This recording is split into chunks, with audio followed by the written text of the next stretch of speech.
All right, so we're going to just look at the basics of particle rendering inside of Houdini with Karma now. And I've just started with a circle.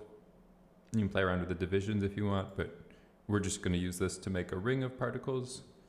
And in the display options, if you press D with your mouse over the viewport, I've switched this to lit spheres. So this will give you a good representation of how things will look in Karma. It respects color and p-scale as well. And I'm going to bring in my Solaris scene tree over here. And if we switch from this pane number 9 to this pane over here on the right, which is number 1, you'll see that we're getting a similar result. And here, this is just adding the headlight, which is showing these highlights, which is just parented to the camera. But if we add our own light, then you can see here that these are actually not sprites or anything like that, but they're actually physical 3D spheres that are getting instanced onto the points at render time. And then I just have a camera here, and I'm going to disable that for now, but I did add a transform node down here that's spinning everything really fast. And this is referencing this null down here. So regardless of the display flag, this Solaris is always going to pull from this node. And to get this to pick up or register the motion blur, you can use a cache node. And this is going to give you subframe sampling. You can specify the shutter, which is going to tell it where these samples, subframe samples, should be placed or taken from if you want. You can as well use the motion blur node. And this is hooked up to the camera, so it's going to grab the shutter from there. One thing with XPU, if you do something higher than 8 or even 8, it won't, or maybe 8 will work, but if you go too high, it won't be able to do all of those subframe motion blur samples. But with the CPU renderer, it will work okay. So that's just one thing to be cautious of with the XPU. But most cases, you can see this is enough. If we go down too much, then we just don't have enough for something that's moving that fast. But for most cases, even just 2 will work. And this is the same thing as well as if you were to use velocity blur, you would get like just a linear direction. But if things are moving faster, that's one reason why you need more samples to smooth out the motion path, subframe motion path. And then lastly, I have 2 Karma render settings here. One is set to XPU and one is set to CPU. And this is just for the occasion that you want to treat how these disks, how the points are rendered as, if you want them to be rendered as disks, you can use the CPU renderer. Otherwise, with XPU, they'll always be spheres. So we do oriented disks, and if I turn back on this attribute randomize, this is just setting a random direction as the normal. You can see that these are going to be oriented along the point normal. And this can be useful. I have another example over here. This is the test geometry pig head that has disks or particles placed on the surface. So when we've treated them here as disks, you can see we're getting a nice specular highlight because this is inheriting the surface normal. When we scatter the points, it will pick up the surface normal. But if we switch back to XPU, you can see we don't get those highlights because each sphere is getting its own specular highlight, which breaks up the overall cohesive surface response. So this is just maybe for certain techniques that you need to actually use this oriented discs. One possible technique is if you wanted to do some kind of disintegration technique. So down here I have this noise node. It's just displacing the particle position using a noise. And one thing we can do here, if we just put a wrangle, I'm going to use the lerp to blend between the current point position and a point position from this input. So you can just do op input 1 underscore p. And let's get the relative B-box position for this input here.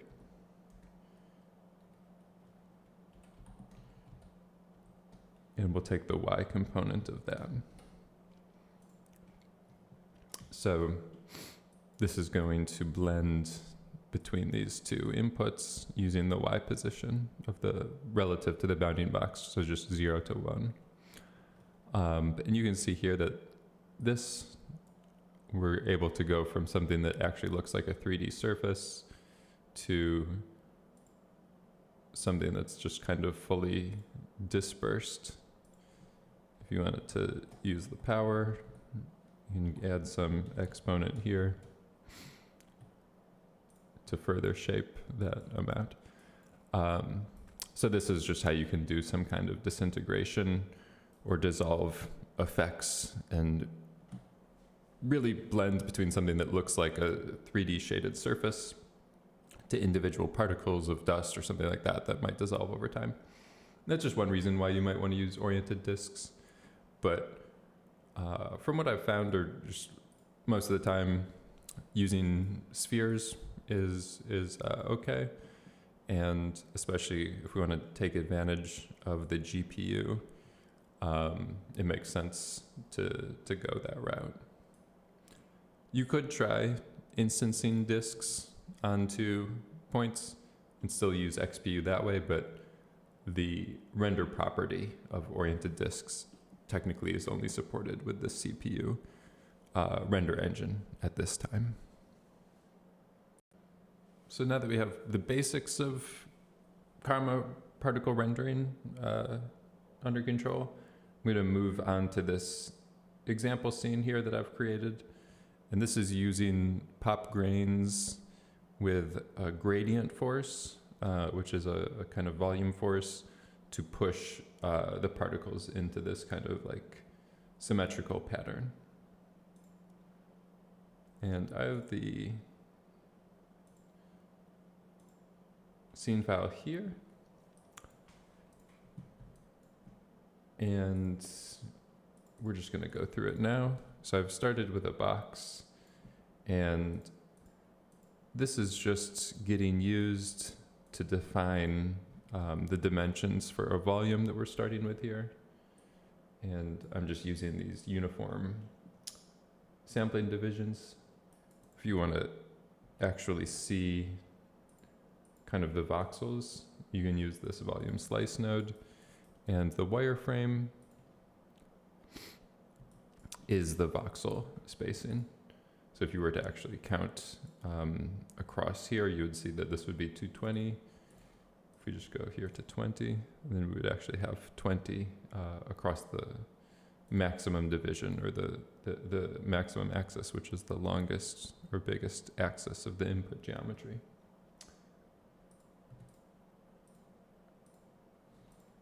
And next I'm adding some noise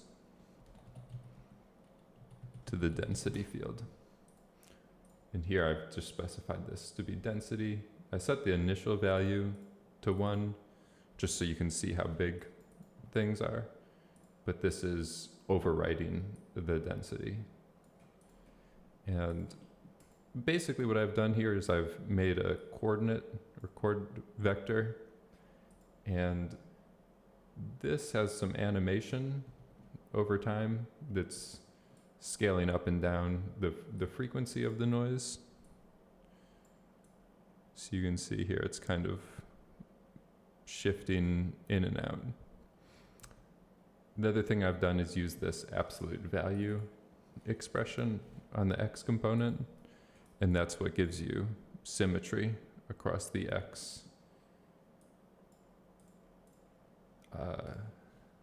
axis. So again, you can use the volume slice here if you want to inspect these values.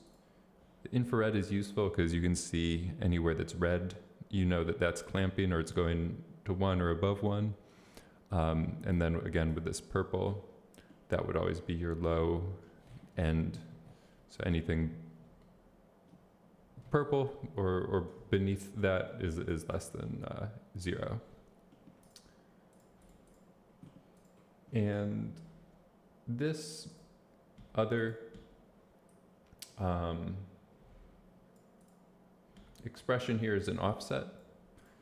So this is just taking the coordinate, adding time to the 4th dimension, as well as the z component.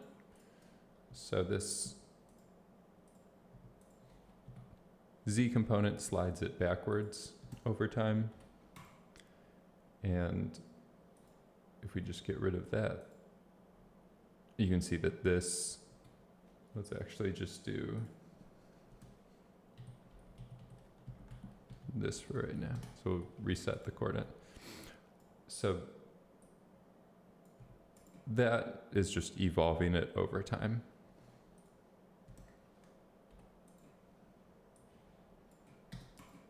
And lastly, we're wrapping the result of the noise in this absolute value. And then I'm just adding some numbers here to remap the final output. So I was trying to get it close to the 0 to 1 range, but overall it doesn't really matter that much. Like you could have some values that are a little bit above or below. If you want to as well, you can use this volume mix node, and you could clamp values if you want to as well with that.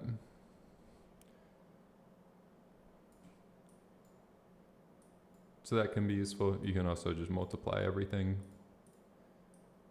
or add, which is like the offset, to everything as well. So this node can be useful just because it's so fast to adjust the parameters and all of that, but as well you can do things using Vex as well. And then the next thing I've done here is I've used this gradient node from volume analysis. And what this is doing is this is giving you, right now it's visualized as the color, but let's just use the rename here. I'm going to rename the color to normal. And I'm going to turn those on. I'm going to scale the normals down like that. And we can as well just use the add sop to do delete points but keep geometry. So what this is doing is this is telling you which direction the values are increasing in. It might take some time to get your head around it. I'm going to switch this to grayscale so it's a little bit more clear. So you can see we're going from dark or values close to 0 here to brighter values. And the gradient is useful because you can take a scalar volume or a volume that's just a density or a fog where each voxel just has a single value, and it will give you a direction vector based off of where the higher values are. And this lets us push things along that direction. So you can kind of create three-dimensional forms or structures just out of a very basic noise function, which is a super useful technique. So that's how the gradient works. It just basically shows you which direction the values are increasing in. And that's kind of all you need to know about it. And as well, here, this is another way to visualize everything. Instead of renaming things over here to the normal, you can use the volume trail node. This can be useful because it will take more than one step through the volume. So you can kind of see that you're getting like the actual path, that if you placed a particle here, this is the direction and the trajectory that the particle would take after using like multiple steps going through that volume. And this node here, I'm just using this to multiply the gradient force. And then I'm renaming it here. Basically anything that's ending in .x, .y, .z, we're renaming that to vel.x, .y, .z, which is the standard Houdini velocity volume name. So over here, I've just scaled the volume back, and we're going to use this as the spawn field, or basically particles will be created just inside of that area of the volume, or wherever there's density. And then this next input of the popnet here, this is going to be our gradient force field. And finally, we're also putting in the noise density. So this is just the scalar volume, or the values that are inside of the volume. So if we go inside of the popnet, it's a pretty basic setup over here. We are creating a bunch of particles just with this impulse activation, and gas intermittent solve is basically only going to allow these input nodes to cook only once on the first frame. This can be useful if you have substeps and stuff like that down here or on the top level of the DOP network. This will make sure that these nodes here are only cooking once, so you don't get like duplicate or geometry which is doubling up on itself. So we know we're getting exactly that many points. And other than that, there's not too much other stuff happening. I'm setting the p-scale here. We're going to visualize this with the spheres. You can see how much they'd be overlapping or whatever. And this p-scale value is used by the pop grains node to basically tell the particles their collision radius, or how the radius basically to treat them for packing purposes and stuff like that. So the grains node is pretty standard. There is some clumping or stiffness that I'm using that's going to try to keep these particles a little bit like they're kind of magnetized, or use the same thing for clumping dirt or stuff like that, but it would basically keep them trying to cling together a little bit. It's almost like foam particle, like little styrofoam particles, how those have a magnetic charge and kind of cling together. And these parameters here, you can see attraction weight, attraction stiffness. I am overwriting them here with attributes. So that's a useful technique as well with pop grains, as well with vellum grains and stuff like that. You can overwrite those parameters or manipulate them on a per point basis. And then this is the gradient force. So it's going to get that second context geometry from right here, this velocity volume. This is the gradient. and it's going to push particles in that direction. And then I've basically masked out the velocity scale, which is this parameter here. And basically, this pop wrangle here, this is looking at the third context geometry.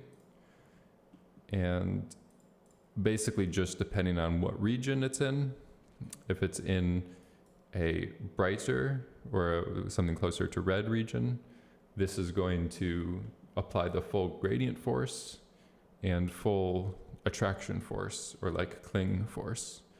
And areas that aren't in the bright area, like the darker areas or the lower value areas, they won't get very much of the gradient force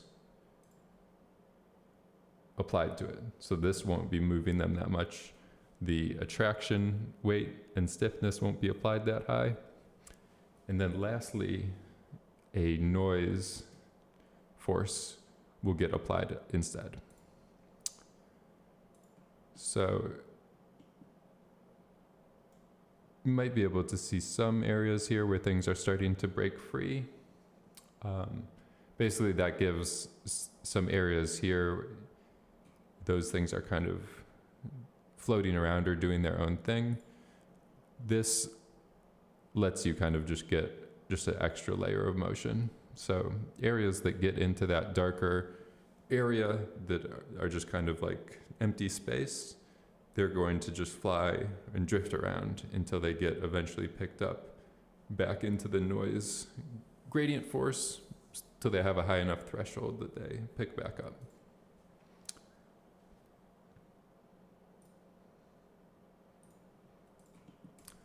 And lastly, there's just a universal drag or air resistance that's being applied to all the particles. So it gives things more of a sense of scale, like they just don't move as fast overall. I think whenever you're applying forces to particles, if you have some drag in there, they'll have more of a controlled behavior to them, and they won't always appear to kind of be like zooming around everywhere. So this is playing the simulation, and you can see some of those areas. Those are the parts that are breaking free. You can do attribute from volume if you want to inspect that. And basically those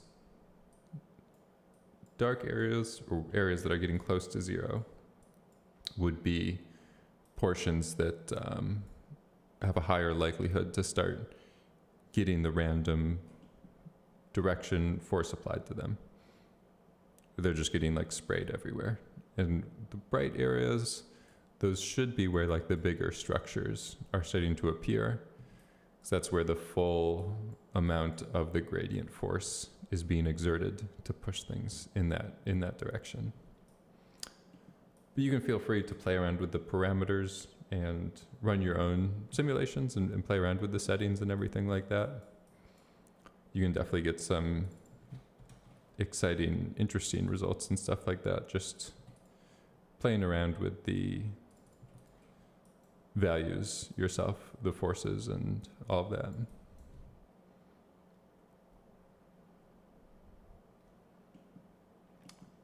And what I've done here, when I wrote everything out, I promoted p-scale to a detail attribute just to save space. This is 800 frames, and it's still taking up a little bit of 5 gigabytes or something like that.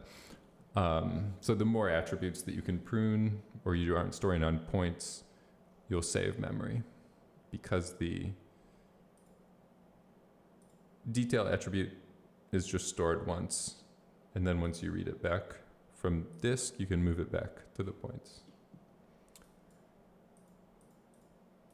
And next, I just rotated and scaled everything.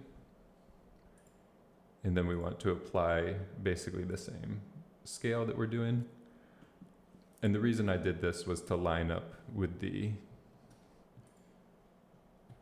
environment geometry that I did for the rest of the scene and stuff like that. So just take the simulation, move it, and fit it into place like that. And next over here, converting the particles back to a volume, just kind of a low res volume, and then making a basic kind of surface from that. This is like similar to the particle fluid surface, like a flip fluid surface technique. And I'm just smoothing that surface out a little bit. And then I'm using another volume analysis, similar to this one. This one is not for VDBs, this is for regular Houdini volumes.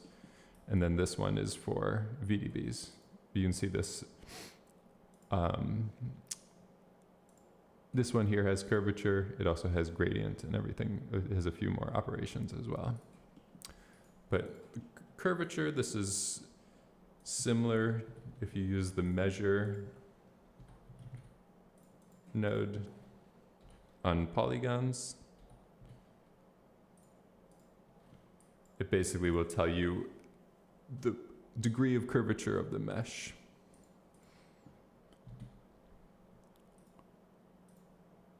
So you can see here we have areas of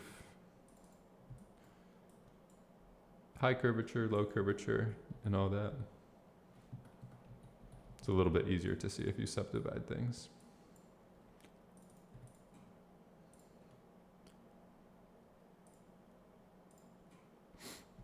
So these are areas of high curvature, less low curvature and stuff.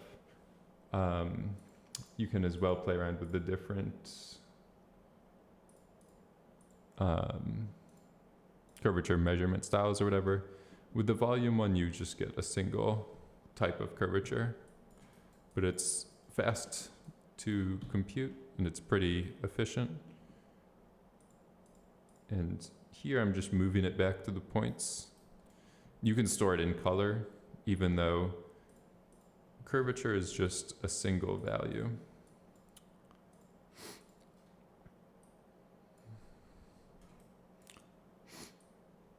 So if you do no mapping, you can see it's just black and white because it's just a single value. If you want to remap it, you can do that. These regions here are basically the inactive regions because VDB is a sparse file format. So they're just not getting values. We could move it back to the points. Just using attribute from volume, it's just gonna take the current particle position, sample the curvature volume at that position, and put the value into the color attribute. And then I'm just remapping it here using this ramp. So this doesn't really play in real time because we keep rasterizing the particles every frame. That takes a little bit of time. The smoothing operation takes a couple seconds. The fog to SDF takes a couple seconds. But this allows us to almost kind of texture the particles because this field will evolve with the particles over time. This will continuously keep getting updated to match the particles. So we'll almost get kind of a living procedural texture. Almost like some coral or some kind of underwater life that keeps evolving and following the surface as it shifts and stuff like that. So this is a nice trick to use with any particle simulation. You can always rebuild a VDB surface or volumetric representation, and then you can play around with these different analysis. You can as well just do the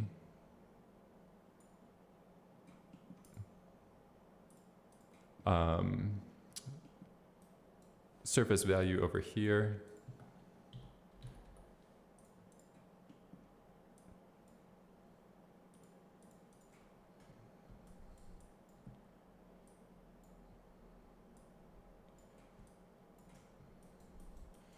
I think these, because everything's inside of that, these are always going to be negative. Let me just invert this. So you can see that these are starting to get a little bit brighter. So this, just coloring them based off of this surface field and their distance from the surface of the SDF, that can be a useful technique as well. If you want to have like some particles that are glowing brighter, the further that they get inside of the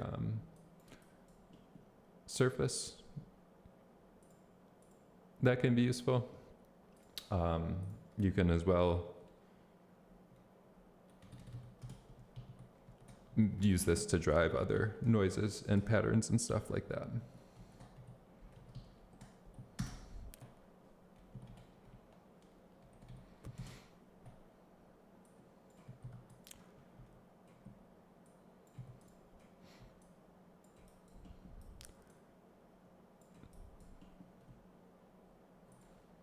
So I think this right here, if we did do this expand,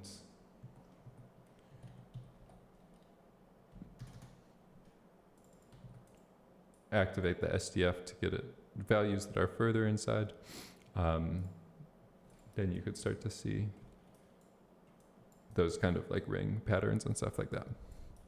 So there's definitely a lot of interesting things you can do coloring particles this way. And I like to do it because you know that the result will always be stable, or it will always follow this simulation.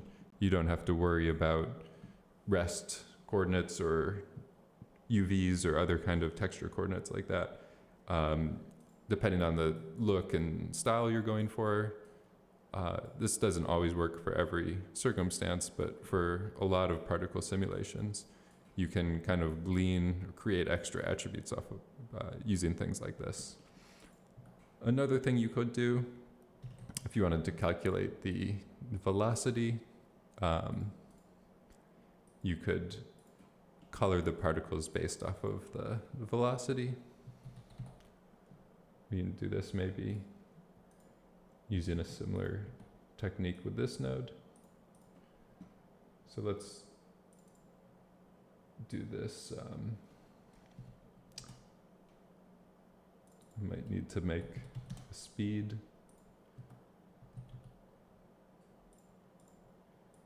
Let's just say that the speed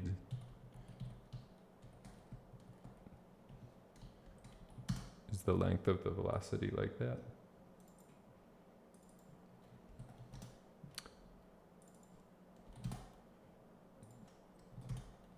And if you did like white water, then this is more of typical of how a fluid simulation gets typically colored. The fast moving parts of the simulation are brighter or more close to white. The slower moving parts are darker blue. So this is another technique you could use to kind of procedurally manipulate or color your simulations. But all this stuff is useful just because you don't need to worry about UVs and other texture coordinates or rest fields and things like that.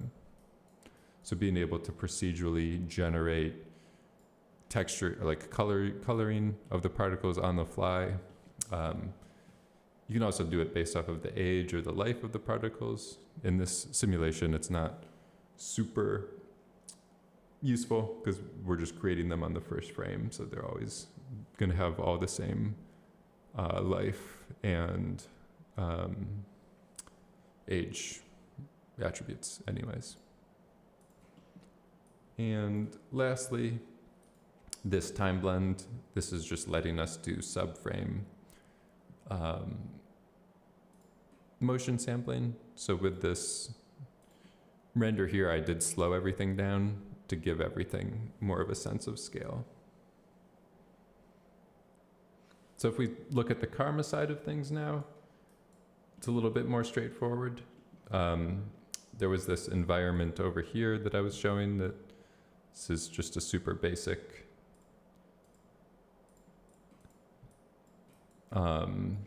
box.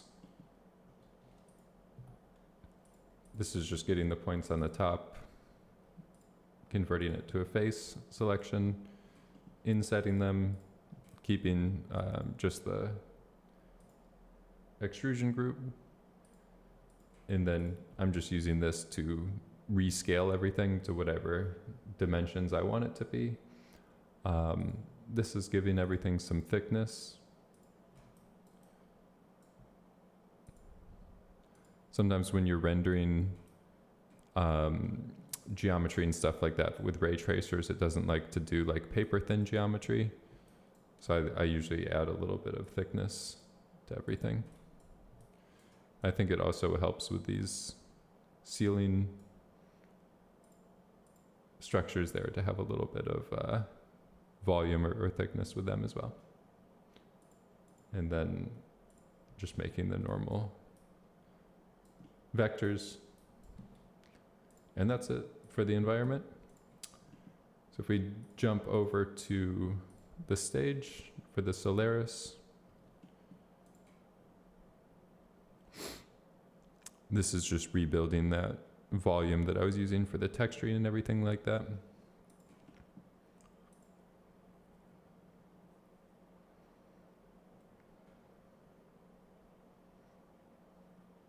It takes a little bit of time when you are remapping it, because it will have to build this twice to basically blend between your two input frames.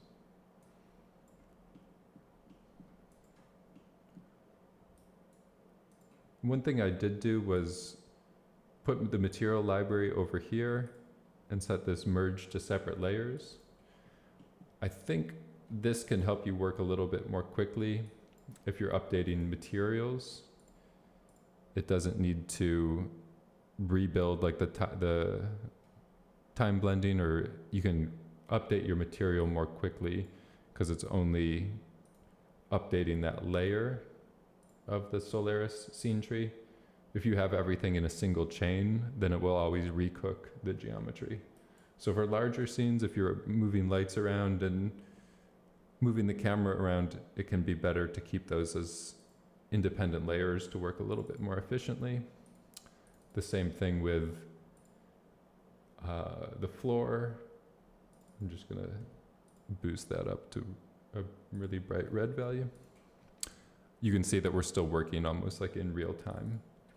But if I had this in one single chain, because everything is connected and things are updating like that. I can actually show you, I think.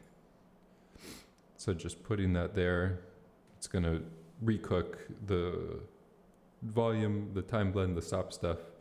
And every time I modify things inside of this material library as well, it will recook all of those things. So materials and lights and things like that you're going to be tweaking a lot as you're updating your scene. For bigger scenes or slower scenes, it makes more sense, I think, to separate those out into other stage layers that can be independently updated without triggering other things to cook. And then you just do your material assignments down here at the end once all the materials are in your scene.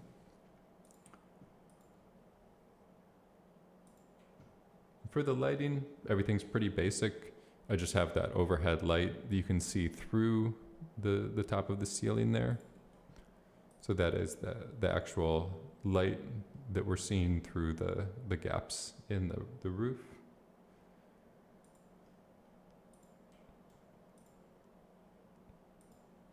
And we'll get into the camera last.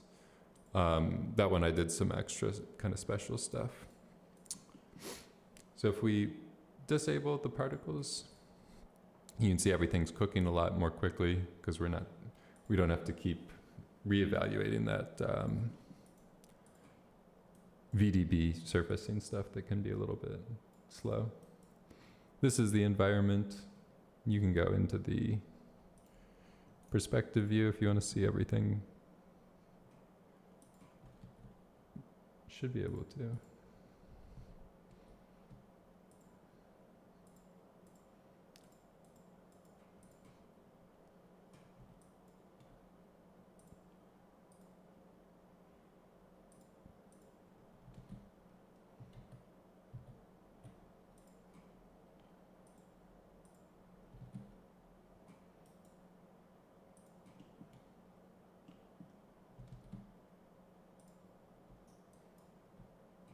Oh, okay. So my light, that was showing the back face of the light, and that's what was confusing me.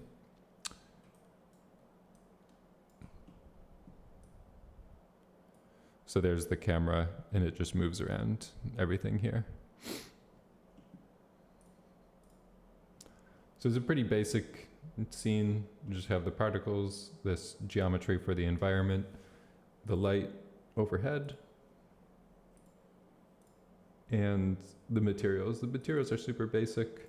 You're just getting the geometry color from the CD attribute. And I've just changed these super basic specular and base color settings on the materials. So lastly, I'm just going to go over the technique I used to get this camera motion. So you can see as this plays through, there's some natural kind of handheld motion or movement to the way that the camera is panning around and stuff like that. And if we go into the scene here, I still have the particles disabled. I'm just going to go into the GL view. You can see that that does disable the lens shader. I do have like a distortion lens shader being applied. But if we disable that, then it would match up between the two views. And if I play this, you can see the handheld kind of natural motion of everything. And what I've done to set this up is I went out and I shot some footage just using my phone, and then I tracked that film footage using Nuke and just exported it as an Alembic. So that gives me a camera, a digital camera or an Alembic camera that's replicating the motion that I did with my phone in real life. So if I play this here, you can get an idea with the film footage. Just had a tree in the middle of the frame as I moved and walked around a little bit, just to get something going on. And then using Nuke, they have this camera tracker node. It's pretty straightforward. All you have to do is hit track and then solve. It does take a little bit of time, so I didn't want to do it now. But it will go through and basically identify these features to track. So if you are filming something like this, just make sure that there's some kind of geometric reference points for the tracker to grab onto. But typically any kind of scene like that should work well. If you have moving objects in your frame, it can mess it up. You might have to roto those out or something, just because that will throw off the camera tracker.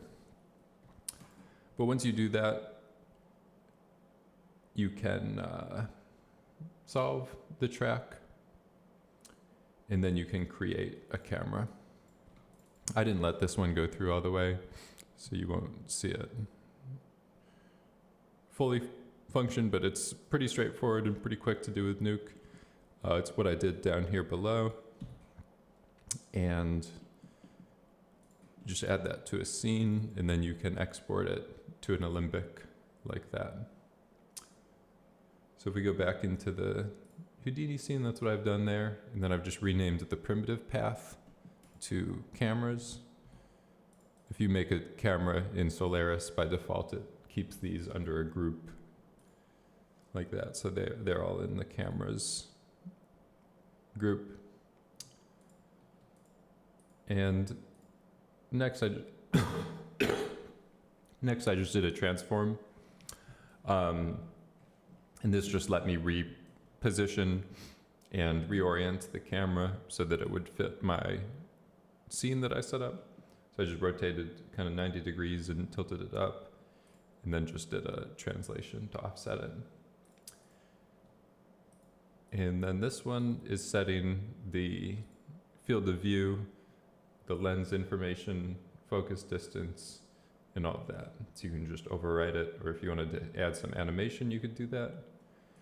And finally, I did a retime. So if you want to slow down or speed up your camera motion to fit your needs, you can do that.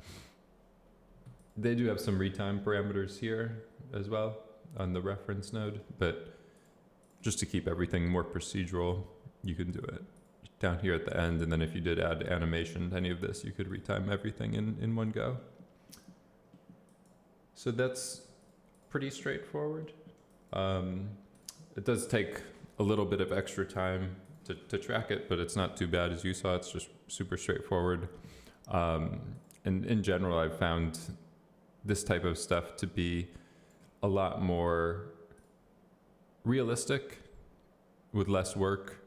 If you try to animate this kind of stuff using procedural expression functions or noises or stuff like that, it always still doesn't fully feel natural or whatever. So if you have the resources to be able to go outside and just shoot some film footage, depending on what your cinematography goal is, I find that it is nice just to add a little bit of handheld or natural things, even if you don't actually use any of the final film footage for compositing or anything like that, but just to keep things looking natural in terms of the camera animation.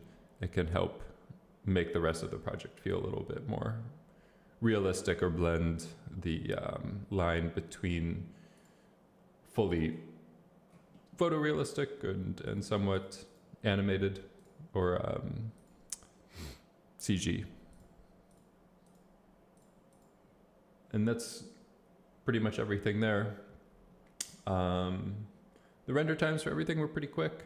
I think once these geometries load up, I was doing this number of samples here with the increased diffuse limit to try to get some lighting interaction between the particles, just like some GI bounces or stuff like that. And in this comp here, I was doing some extra glows. Again, with Karma, it doesn't really have the post effects like Redshift, so you would have to do them in a compositing app or the COP network. I like to use Nuke just because I'm familiar with it. It's pretty fast compared to COPs, but After Effects is pretty powerful and everything like that. As well, this is converting, so I rendered everything using the ASUS color space. But overall, I think it's not too different from the render to the final result. It's just basically some small color corrections and adding some glow in the compositing thing. I think I do have some other renders going right now, but you get the idea that it's pretty fast. If you do, I do like to use this image view just so I can really inspect things. If you hold Control, you can also set a render region. You should be able to. It's the Alt button. Then if you're trying to preview things and stuff like that, you can get a little bit faster of a result. Maybe we can see here what this diffuse limit is doing, is basically just giving you more GI bounces for the indirect lighting to get some color bleeding, bouncing, or whatever going on inside of these structures. And the one last thing is if you press the D key over this, then you can set the image resolution of this image viewport to respect your render settings primitive. So I think that last tutorial when I was going through the laser scanning stuff, I think I just had that set on viewport size or something like that, and it was getting overridden somehow. And if you want to clear the render region, I was just holding Alt like that and capturing everything again. So yeah, each frame I think was taking around a minute or so, which isn't too bad. And then just doing the final little tweaks for color correction and stuff like that to try to give it a little bit more photorealism or just more camera kind of effects with the glows and everything like that.